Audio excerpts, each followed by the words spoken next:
Itong motor guys, wala itong diagram.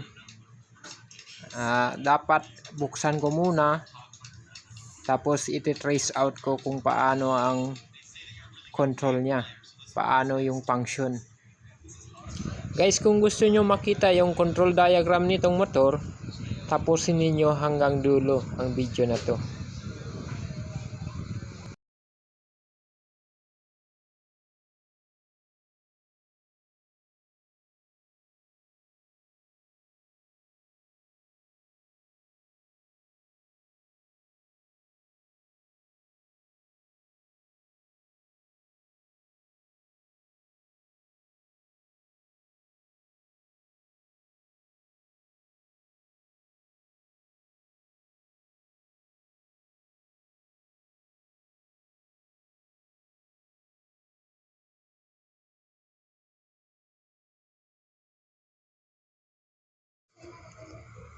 Bale, ikakat ko na lang yung video kung paano ko trace.